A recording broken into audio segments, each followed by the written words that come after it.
Alors, bonjour.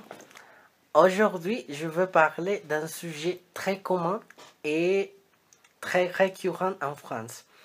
Oui, je veux parler de la grève. On peut dire aussi, on peut dire que par exemple, ici en Colombie, le sport national, c'est le football. Mais là-bas, le sport national, c'est la grève. Il faut savoir, premièrement, qu'est-ce que c'est une grève. Donc, je parlerai de cela et de la même façon, je nommerai un petit peu peut-être de quelques grèves les plus remarquables. Une grève, c'est une cessation volontaire et collective du travail décidé par les salariés d'un abus revendicatif. Bon, c'est-à-dire que la grève est une manifestation. Celle-ci est développée pour revendiquer les droits des peuples qui sont concernés par des systèmes et aussi par des décisions politiques. Alors, on peut dire que les Français sont si souvent en grève. Néanmoins, est important de dire, il faut quand même savoir que les grèves en France ne sont pas un cas facile pour tout le monde. Pourquoi est-ce que je dis ça?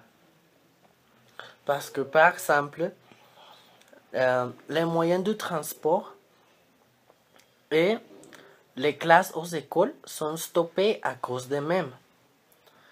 On peut dire aussi, c'est possible de dire que faire la grève est une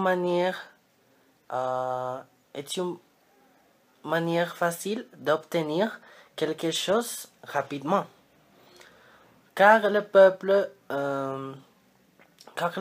a toujours raison et dans ce contexte, dans ce côté, c'est bien de le faire parce que cela leur permet de surveiller des choses qui présentent des anormalités. De la même façon, il a été passé une période durant laquelle s'est déroulé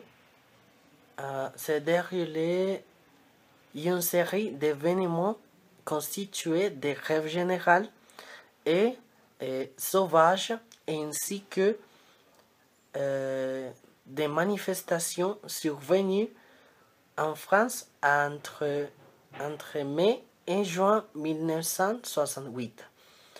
Ces événements constituent une période et l'une des ruptures marquantes de l'histoire contemporaine française. Cet événement, cette période s'appelle mai 68. Mai 68 est divisé en 5 événements, 5 aspects. Alors, le premier événement, c'est le mouvement du 22 mars. Le deuxième, c'est l'occupation de la Sorbonne.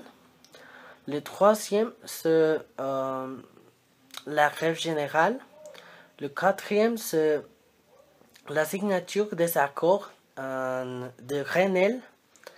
Et finalement, mais pas moins important, la dissolution de l'Assemblée générale. Ce que je vais faire maintenant, c'est d'exprimer 3 des 5 événements que j'avais déjà dit.